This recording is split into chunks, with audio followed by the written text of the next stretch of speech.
I'm not going to laugh today. Whatever. Hello. I'm Mum. I'm me. This is Bert. And that makes 3.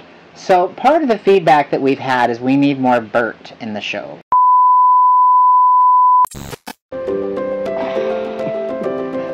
Hello. I'm Mum. I'm me. This is Bert. And that makes 3.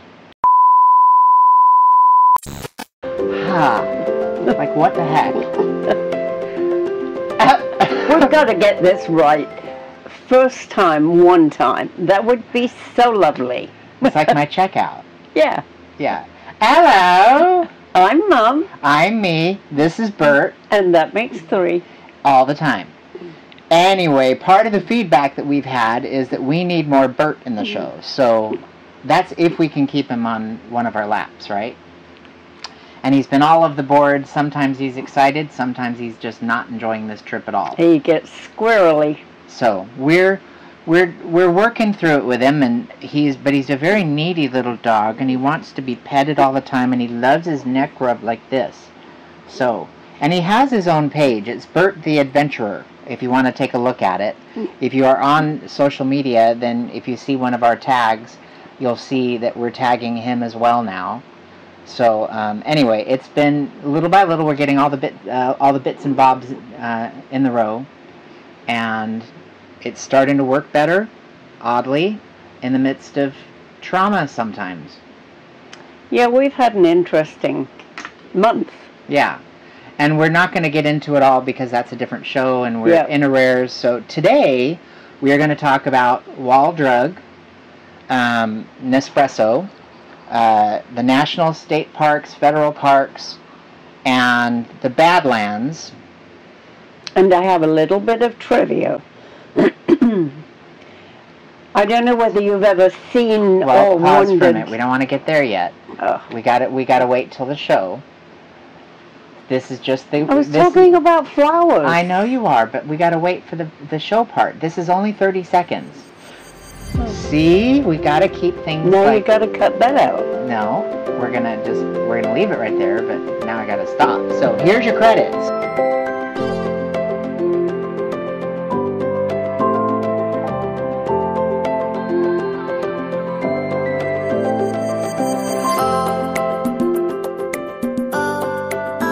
So getting back into the show, I'm a pill, aren't I?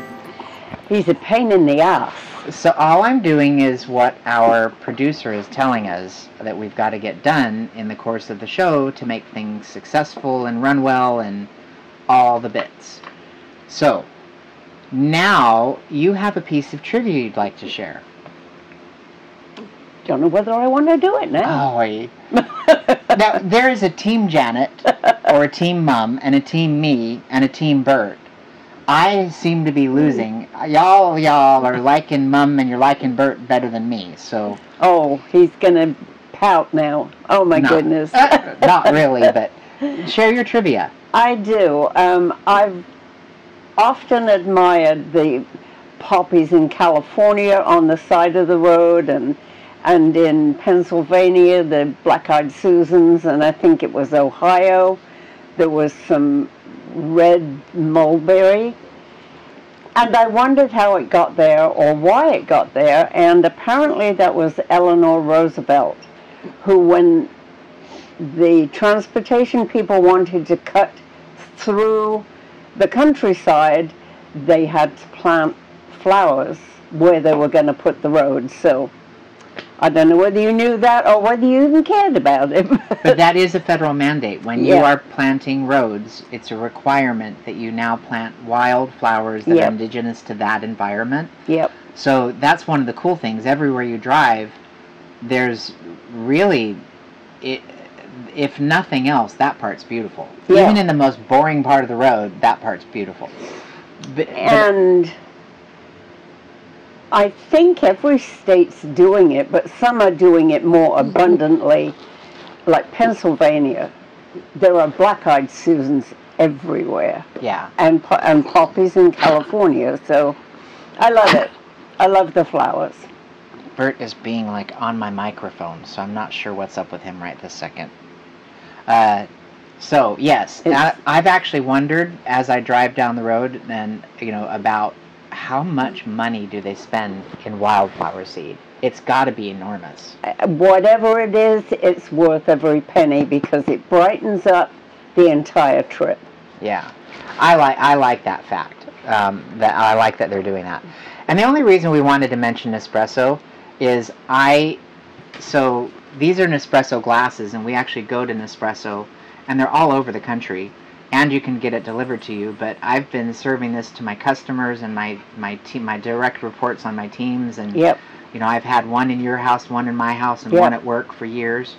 And Spencer, we got him one for his birthday. But Nespresso, when it comes to espresso and cappuccino, they're not paying us to do this. I just love Nespresso. So it's fantastic. And I got to tell you, there's a company out there that rhymes with $5 I've been off of it for a while, but I got one the other day and it just tastes like dirt. It tastes like burned dirt. So I didn't like it. So between, if I'm drinking coffee, I'm drinking yellow spruce, period. If I'm drinking espresso, then I'm drinking Nespresso, period. Yep. And they're just lovely, aren't they? It's lovely. Lovely. Just lovely. Cheers, mate. Here's to Nana. Cheers. But that's what we're drinking today.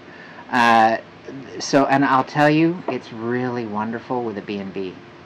Espresso and a B&B is just, ooh, that hits the spot.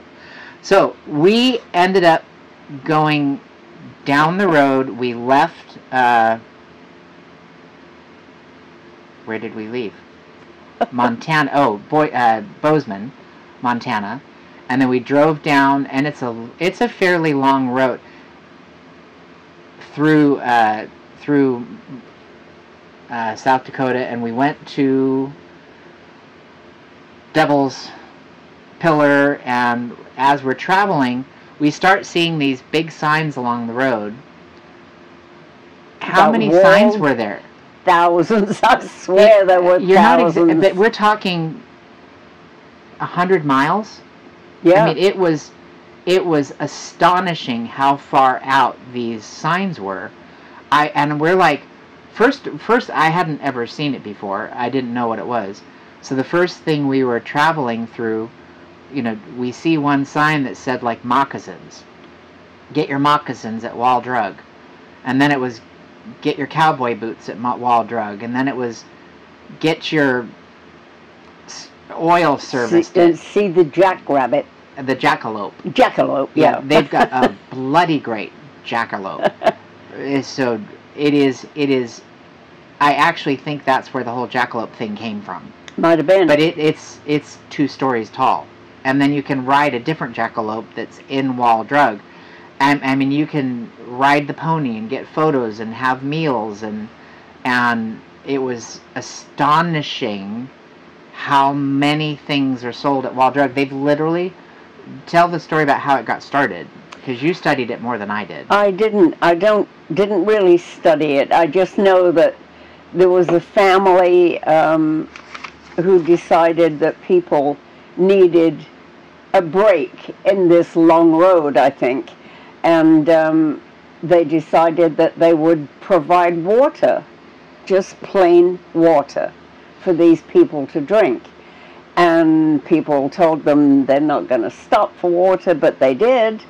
And well, they treated them like they were crazy, because it was in the middle of nowhere, like in the 1800s, right? Yeah. And so they did this, and people did stop for the water, and then they expanded it to some food, and now it's a city block. The thing is enormous. It's a whole city. Like Wall Drug became Wall City. Yeah. Like it's actually a town. Yeah. And so we arrived at the end of season. So it was most of but they have it's almost like a museum of trivia. Like they had all sorts of stuff you could go through, but most of that was shut down because their staff start to leave the area because it gets so snowy there. Yeah. But the restaurant, I gather, is open year round, and so is the gas station part of it. But it was mind blowing how much stuff was there, and we couldn't figure out which of the buildings was the entrance. And when we did get in there, we're like, oh, we went to the wrong one, of course. We had a 80, a whatever chance of getting one of them, and we missed it completely. And what cracked me up were these big, grown men sitting on this jackalope, having their photographs taken. And they were it was like kids wanting to ride the horse at the grocery store. Yeah. Do they even do that anymore? They were lined up, these men, to get on this jackalope. And she's like, oh, do you want to have your picture taken? I'm like, no, I'm not going to do that. Seriously? I'm a grown-ass man. I'm not freaking getting on a plastic jackalope. It was mind-blowing, to be honest with you. It really was. It was. At the same time, I kind of enjoyed the fact that they didn't give a crap. They were going to have fun. So, and they did. And that making a fool of yourself is something I do naturally, but but I'm not going to deliberately do it. I just end up doing it, but I don't intentionally look dumb. I'm leaving that one alone. Well, you've already said enough with your laughter and your faces. Yeah. See, team Mom versus Team Greg. Anyway, it was, we actually had fun there, and it really is, if you are going to eat healthy, it is 100% not the place to go. No. I'm looking, and I am sticking pretty damn close to my eating program, and I literally just had a salad. I couldn't even have a grilled chicken. There was nothing healthy. No. So I just had a salad, and I told them don't put anything on it, just plain, and coffee and water. That was all I had. And you ate, what did you eat? You had a blueberry pie. I did. Was it good? No. But it looked filling. It landed on this hip. But I'll tell you, that place was full, and people were grubbing on the food. And if you're into fried food, it would, I'm sure, be great. Place to go. I'm so not, I don't eat fried food anymore, and I haven't for a long time. But I don't know, it really, they were grubbing in there, big time. And I did want a piece of the coconut cream pie, but it wasn't worth me screwing up, so I just didn't. No. But they've got tons of Tiffany lamps in the restaurant, and, the hanging Tiffany lamps, and old Western wondered, artwork. were they actually Tiffany lamps? And then on one of them we saw made in China, so I guess not. Yeah, but Miss Nita's the lady we were caregivers for. Miss Nita had a number of them. They were the same caliber as she. In fact, one of her chandeliers from QVC was in there. So I think they bought them mostly from QVC. Yeah, or at least the company that sells to QVC. I don't know, but it was actually it was kind of an interesting stop. It was a novelty, if nothing else. So, my recommendation is, even though it's not like a wonder of the world, it's definitely worth stopping, because I've never seen so many freaking signs for one store in my life. So you have to say you've at least been there. Yeah, and the stuff that they were selling, you're not necessarily going to find anywhere else. Yeah, it was interesting. Pretty cheesy, but well, some of it was not. Some of it was nice stuff. It just was all mixed in together. Almost more touristy related. So I'm just not. Yeah. We did, and I don't. I don't think we looked for a magnet. Bugger it. We're collecting pewter magnets from all over the country. So at least metal. So we just now anyway, we're trying to get pewter magnets from everywhere, and we didn't even look, but we didn't go to that part of the store either. So then what we were doing is we were going to the Badlands. Now Spencer and I went to the Badlands after Mount Rushmore. That's what we left. Not Bozeman. Right. We left Mount Rushmore to go to the Badlands. And that's another thing we got to mention. South Dakota, got to get my state straight. South Dakota, between Mount Rushmore, the Devil's Peak thing, and then Pillar, and the Badlands, and the mountains, and the Black Hills, and it is an unbelievably beautiful state. I mean, there was just miles and miles of beauty, wasn't it? Yes. I think if I had to choose a state at this point in time, my favorite would be South Dakota. Yeah, really. I think, it's lovely. Just lovely. I was impressed, and the people there that worked there and that lived there were all so kind and just really enjoyed it. We enjoyed South Dakota a lot. We did. That was a place we would both consider living, except it's cold in the winter. Bloody cold. Yeah, and it's the area of the Black Hills is rated as one of the coldest places in the country. Actually, Arizona, odd tidbit, Arizona has one of the coldest environments and the hottest in the same state. North of Flagstaff, there's a spot there that is the coldest spot in the country. And then in Arizona, down in the deserts, there's the hottest part of the country. So, but back to South Dakota. So we're traveling through there, and when Spencer and I went through there, we got busy talking. You didn't have cell phones the way we did now, so it wasn't as prevalent. We had cell phones, but it didn't have the same kind of navigation. It was different. And we got so busy talking. What we would do, Spencer and I, as we would travel, I would have a book with us, and he'd read a chapter each day, and then we'd talk about the chapter of the book he read. That particular trip, we were talking about a book called Spiritual Warfare. Really, really great book. I highly recommend reading it if you haven't. Very eye-opening, and as you're reading it, you can see circumstances. So Spencer and I are talking about circumstances from our life. Well, we got so enthralled in talking for miles and miles that I went blowing past the Badlands. And I was like, and then finally I'm like, it's telling me that I skipped the exit like 200 miles prior. And there ain't no way I'm backing up, because we drove 8,800 miles in one trip, and that was 2.5 weeks. There was not a chance in hell I was driving backwards to go to the Badlands. So we missed it, and I've always wanted to go. So this time I was very, very focused on doing it. And as we're driving, my navigation is taking me one way, and I'm seeing the sign the other way, and I'm confused as to which way I'm supposed to go, and I'm like, it's because we came out of Devil's Pillar, which was beautiful. Like, I'd recommend going and looking at that as well. So we're driving off of there, and we're going towards the Badlands. The map is taking me that way. The sign says go that way. So I finally I'm like, I'm just going to take a chance and pray I'm right. We go forward. Very glad we did, because it was like the local way to go, not the national map version direction to go. But we ended up seeing all the best parts of the park first. If we'd gone the other way, we would have actually backtracked our way. We'd have had to done a full 360 turn to get back through it. So we ended up going the natural way. So I'm not sure why the map took us the opposite way. But we ended up getting through there. Now, in this spot we paid.